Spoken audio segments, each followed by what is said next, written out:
जो कंवरलाल मीणा जी हैं विधायक, उनको 3 साल से की सजा सुनाई गई है और ये कानून है कि कोई भी सदस्य, चाहे वो लोकसभा का हो चाहे विधानसभा का हो, अगर 2 वर्ष से अधिक किसी मामले में उनको सजा होती है तो उनकी सदस्यता तत्काल समाप्त कर दी जाती है। आज जो है 1 तारीख का फैसला आया हुआ है। पहले तो अध्यक्ष जी कह रहे थे सर्टिफाइड कॉपी चाहिए, तो हमने आज उनको सर्टिफाइड कॉपी भी दे दी है। एक विधायक दल का डेलीगेशन उनसे मिलके भी आया है, वो नहीं थे तो उनकी अनुपस्थिति में हमने सेक्रेटरी महोदय को इसकी कॉपी दी है। और हम चाहते हैं कि देश के अंदर एक कानून है तो एक प्रकार से निर्णय होने चाहिए। राहुल गांधी जी को आपने 24 घंटे के अंदर उनकी सदस्यता खत्म कर दी थी और 7 दिन के अंदर उनका मकान खाली करा लिया था। हम मकान खाली कराने की तो नहीं कह रहे, लेकिन सदस्यता जो है तत्काल रूप से समाप्त होनी चाहिए। देश के अंदर 2 प्रकार के कानून नहीं होने चाहिए। आप क्या लगता है, टालम टोल हो रही है, इसको टाला जा रहा है? जिस प्रकार से लग रहा है, क्योंकि देखिए ये तो स्वयं संज्ञान के ही मामले हैं, कोई ये तो है नहीं हाई कोर्ट ने कोई ऑर्डर किए हैं तो कोई गुपचुप किए हैं या मीडिया में कोई बात आ गई ऑर्डर कोई और हुए, ऐसा तो होता नहीं है। जो जेन्युइन चीज है वो सब चीजें, ये तो इन्होंने कहा कि सर्टिफाइड कॉपी चाहिए तो हमने अब तो सर्टिफाइड भी दे दी। और जिस प्रकार से लग रहा है स्पीकर साहब छुट्टी पे गए, अपने इलाके में चले गए, नहीं तो मैं तो उनका रिकॉर्ड देख रहा हूँ, सोमवार को तो हमेशा यहीं रहते हैं, अब की बार सोमवार को उन्होंने चेंज कर लिया। टाइम नहीं लिया था क्या एमएलए उधर? टाइम क्या होता है इसमें, टाइम क्या होता है? हमने पहले ही कह दिया था, शुक्रवार को हमने कह दिया था कि मंडे को हम स्पीकर महोदय से मिलेंगे 11 बजे। MLA Kanwarlal Meena supreme court जाने की बात कर रहे हैं, क्या इससे फर्क पड़ेगा मामले पर? वो कहीं भी जाएं, वो उनका अधिकार है। सुप्रीम कोर्ट जो भी निर्णय लेता है, अगर वो उनकी सजा को स्टे करता है, उनको बाइज्जत बरी करता है तो वो बहाल हो जाएंगे। आज की तारीख में जो निर्णय जो स्टैंड कर रहा है, वो जब वो एसीजीएम कोर्ट से उनको सजा हो गई, फिर उनको एडीजे कोर्ट से सजा हो गई, अब हाई कोर्ट से सजा हो गई, 3 बार उनको सजा होगी, कहीं से राहत नहीं मिली। उनका अधिकार है सुप्रीम कोर्ट जाने का, वो जाएं, उनसे राहत मिलती है तो हम भी कहेंगे कि भाई उनको तत्काल जो है उनकी बहाली की जाए। लेकिन अब तक वो अपराधी हैं, उनको दोषी माना गया है, तो तुरंत इस पर सरकार को, अध्यक्ष जी को निर्णय करते हुए उनकी सदस्यता को समाप्त करना चाहिए। चौटासरा जी, आप भी आज लंबे वक्त बाद, जब पहले आपका निलंबन हुआ था उसमें वापस ले लिया गया, तो उसके बाद आज पहली बार आप आए हैं, तो आप अंदर और स्पीकर बाहर हैं। तो वो जाने, उनका काम है, वो कहाँ रहे कैसे रहे, मैं उस पर कैसे पाबंदी लगा सकता हूँ।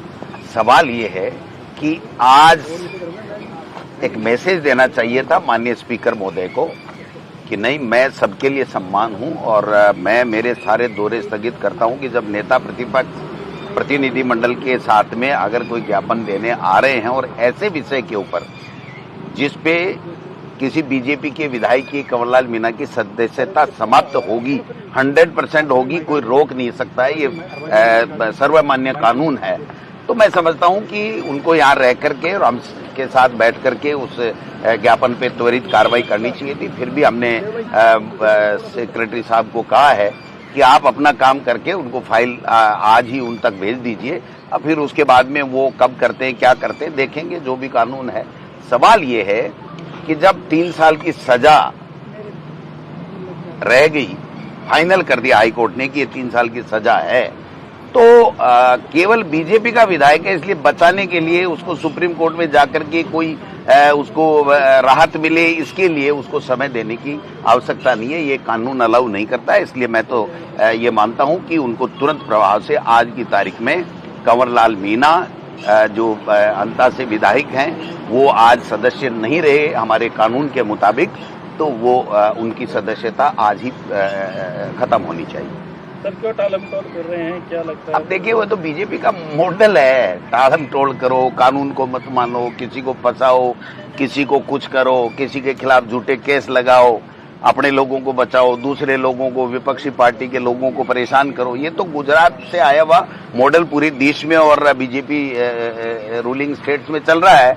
तो वो तो अपना काम करेंगे, हम लड़ाई लड़ेंगे, संघर्ष करेंगे, और जीत सत्य की हमेशा होती है और सत्य जीता है, आज भी जीतेगा, आगे भी जीतेगा। गुजरात में तो सर ट्रेनिंग है, आज से गुजरात में प्रशिक्षण शिविर, और आपके जो घनश्याम तिवारी जी थे वो उसके प्रमुख है, जो कांग्रेस में आए थे। घनश्याम तिवारी जी प्रमुख है, अच्छी बात है, उनको नॉलेज है, लेकिन जो हम देख रहे हैं इस 1.5 साल से और जिस तरीके से रोजाना दुर्भावना पूर्वक लांछन लगाना, झूठ बोलना, हिंदू मुस्लिम करना, लोगों में नफरत फैलाना, ये जो बातें चल रही है, क्या इसी की ट्रेनिंग देंगे कि और ज्यादा तेज करो, है ना? या फिर ये अध्यक्ष नहीं बना पा रहे हैं तो उसका ध्यान भटकाने के लिए इस तरीके के इवेंट मैनेजमेंट के कर करके और बीजेपी का अध्यक्ष नहीं बने। आप देखिए कितने दिन हो गए जिन आतंकवादियों ने भारतीयों का खून कर दिया, हत्या कर दी, उनके खिलाफ अभी तक किसी प्रकार की कोई कहां गए, कहां पकड़ा, क्या हुआ क्या नहीं हुआ, अभी तक कोई सूचना, कोई अपडेट हो नहीं रही है। और दूसरी तरफ देश के प्रधानमंत्री जी कह रहे हैं कि हम ऐसा कर देंगे कि लोग याद करेंगे। तो हम तो सब साथ में है ना। जब हमारे नेता राहुल गांधी जी ने और CWC ने प्रस्ताव पारित करके कह दिया कि उनके खिलाफ आप, पूरा देश आपके समर्थन में, पूरी विपक्षी पार्टी आपके समर्थन में, आप उन आतंकवादियों के जो पनाह देने वाले लोग हैं, उनको संरक्षण देने वाले लोग हैं, उनका खात्मा कीजिए, उनके खिलाफ एक्शन लीजिए। देखते हैं, एक्शन का इंतजार है। बट ये भी ठीक बात है अगर वो कोई अच्छे संस्कार वहां से लेके आए। लेकिन हमें शक इसलिए हो रहा है कि गुजरात में जो मॉडल है वो गुजरात का मॉडल जनता के लिए नहीं है। वो भारतीय जनता पार्टी की सत्ता कैसे बरकरार रहे, कैसे विपक्षी पार्टियों को खत्म किया जाए, कैसे कांग्रेस मुक्त और विपक्षी मुक्त जो है वो देश को बनाया जाए, ये मॉडल गुजरात से आया है। और गुजरात में ही है, शायद गुजरात में ही दे रहे हैं ना, तो यही प्रशिक्षण देंगे। यहाँ आकर के विपक्ष के खिलाफ मुक्त में करो, साजिशें करो, उनको जेलों में करो, झूठ बोलो, नफरत फैलाओ, ये अगर प्रशिक्षण लेके आ रहे हैं तो देश का दुर्भाग्य है। आदिवासी पार्टी के जो है विधायक ट्रैप हुए हैं, उस मामले को कैसे? देखिए, उसमें दोनों बातें। पहली बात तो ये बहुत ही स्टेडी वाला केस बन गया है। स्टेडी वाला इस मायने में बन गया है कि ये क्वेश्चन बहुत पहले लगाए हुए, क्वेश्चन का जवाब आ गया, सरकार ने उस क्वेश्चन के बाद में वहां पर कोई अवैध खनन नहीं माना, कोई कार्रवाई नहीं की, फिर भी कोई व्यक्ति 2.5 करोड़ देने को तैयार है, 10 करोड़ की बातें चल रही हैं जो डीजी महोदय कह रहे थे।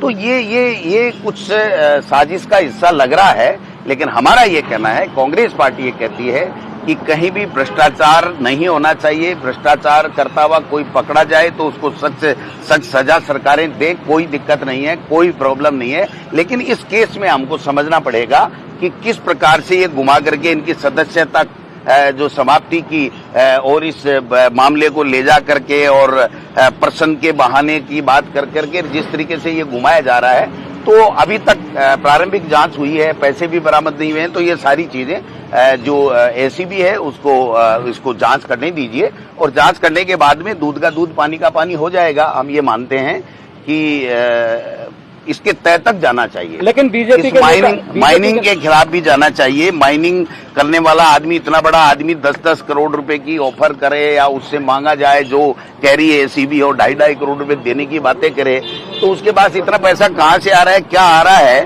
और किस प्रकार से ये षड्यंत्र हुआ है या वास्तव में कोई भ्रष्टाचार हुआ है, ये सारी चीजें जांच का विषय है। इसलिए हम आज की तारीख में इतना ही कह सकते हैं कि जांच का हमको इंतजार करना चाहिए। लेकिन बीजेपी के नेता का ये कहना है कि कांग्रेस के नेता और कांग्रेस के विधायक घनश्याम मेहर ने ये सवाल लगवाए थे। वो तो इनसे पछाड़ खा चुके हैं, इसलिए कुछ भी कह देंगे, इनके खिलाफ क्या फर्क पड़ेगा। तो पूरी तो उनकी है ना, सरकार उनकी है ना। वो तो कल को और किसी का नाम भी ले देंगे, उससे क्या फर्क पड़ेगा। उसके कहने से कुछ नहीं होगा। वो तो बाप बेटे दोनों दो पार्टियों में बता रहे हैं माइनिंग किसकी है, अवैध खनन कौन कर रहा है, कौन किस पार्टी से लड़ रहा है ना। और उसको एक बीजेपी के विधायक का चुनाव लड़े हुए व्यक्ति को प्रश्न हटवाने के लिए इतनी बड़ी रकम का ऑफर करना, देना, करना, ये सब जांच का विषय है। आज अगर हम किसी भी निर्णय पे पहुंचते हैं तो ये गलत होगा, जनता में भी गलत संदेश जाएगा। इसलिए हम ये कहना चाहते हैं कि डीजी ACB को इसमें त्वरित जांच करके दोबारा एक प्रेस कॉन्फ्रेंस करके सही तथ्य रखने चाहिए कि ऐसी क्या बात होगी कि 12 महीने पहले लगाए हुए क्वेश्चन को आज तो वो क्वेश्चन आ ही नहीं रहा था, हाउस में आ ही नहीं रहा है। आप बताइए, तारांकित का तो जवाब आ गया, बात खत्म हो गई, तो वो वापस कहां से लेता, कैसे लेता। वो तो ऑनलाइन है, वो तो रिकॉर्ड में है, हमारे सबके पास में, आपके पास में, सबके पास में है। तो ये थोड़ा सा उलझी हुई पहेली है। तो इसको सुलझाने के लिए एसीबी को समय देना चाहिए, ऐसा हमारा मानना है। तो जातिगत जनगणना को सेलिब्रेट कर रहे हैं, आप अभियान चला रहे हैं राजस्थान। देखिए, निश्चित रूप से राहुल गांधी जी ने और कांग्रेस पार्टी ने जिस प्रकार से स्टैंड लिया और देश में और दुनिया में एक मैसेज दे दिया कि सत्य की और जनता की लड़ाई के लिए चाहे कितने भी कठिन रास्ते हो, जीत अंत में सत्य की होती है, संघर्ष की होती है, और ये राहुल गांधी ने दिखा दिया। अब इसमें भी साजिशें होने की ज्यादा संभावनाएं लग रही हैं कि इसके आधार के ऊपर कब क्या टाला जाता है, कितनी पारदर्शिता से की जाती है। ये कह रहे हैं कि अभी तक तो जनगणना की बात ही नहीं कर रहे हैं, पैसा भी नहीं है इनके पास में, पैसे की भी बात है, कानून भी लाना पड़ेगा जातिगत जनगणना के लिए, फिर परिसीमन, महिला आरक्षण, ये कहाँ होगा, कब होगा, ये 2 साल में सारी चीजें कैसे हो जाएंगी। इससे लग रहा है कि ये बीजेपी की पॉलिसी है कि इसको उलझा करके और लोगों को भ्रमित रखो, और जो लोग हमसे सवाल करते हैं, इस 15-11 साल का जो हिसाब मांगते हैं, वो इन्हीं बातों में लगे रहे और दूसरी बातों में लग करके और मेन मुद्दों पे नहीं आए। पेट्रोल, आज डीजल पेट्रोल का क्या भाव हो गया, सबसे कम दर के ऊपर जो है वो कच्चा पेट्रोल मिल रहा है, और भाव वो की वही है, उसकी चर्चा नहीं करनी चाहिए। तो मैं समझता हूं कि ये सारी चीजें आने वाले समय में क्लियर होंगी। अभी तक बात यही है कि राहुल गांधी जी और कांग्रेस पार्टी ने, खड़गे साहब ने एक स्टैंड लिया, मजबूती के साथ स्टैंड लिया। कांग्रेस के कार्यकर्ता में एक नई उत्साह और ऊर्जा का संचार हुआ कि अगर निडरता के साथ में देश के जनता की आवाज के साथ में आवाज मिलाकर के कोई बात उठाई जाएगी तो कोई भी शहंशाह हो, कोई भी तानाशाह हो, कोई भी शासक हो, उसको वो बात माननी पड़ेगी। ये साबित हमारे राहुल गांधी जी ने कर दिया। हनुमान बेनीवाल एसआई भर्ती को लेकर के धरने पे बैठे हुए हैं और लगातार वो कटाक्ष कर रहे हैं आपके ऊपर भी। तो हनुमान जी और हमारे पास में तो धरना ही है भाई साहब, राज तो है नहीं, तो धरना देना चाहिए, उसमें क्या बात है, अच्छी बात है। कटाक्ष करना उनके स्वभाव में है, वो करेंगे, हम सहन करेंगे, हमारे इंडिया गठबंधन के साथी हैं, इसलिए जो भी वो कहेंगे, जब तक हमारे इंडिया गठबंधन के साथी हैं, हम लोग उनके ऊपर किसी तरह की बात नहीं कहेंगे। उनको अधिकार है कि वो सभी पार्टी के लोगों पे, सभी जाति धर्म के लोगों पे वो कुछ भी बोले, वो उनकी पार्टी का अपना स्टैंड है, हमें कोई तकलीफ नहीं। Thank you. गुजरात में प्रशिक्षण शिविर है बीजेपी का, तो क्या ये ले लो यार, आराम से कर लो। उसमें सवाल ये भी है साथ ही कि जब आप लोग यार में सियासी संकट था तो कहते थे कि होटलों में बंद है, और भाई जो पंचायत थोड़ा तो नीचे गुजरात में वो भी शानदार टेंट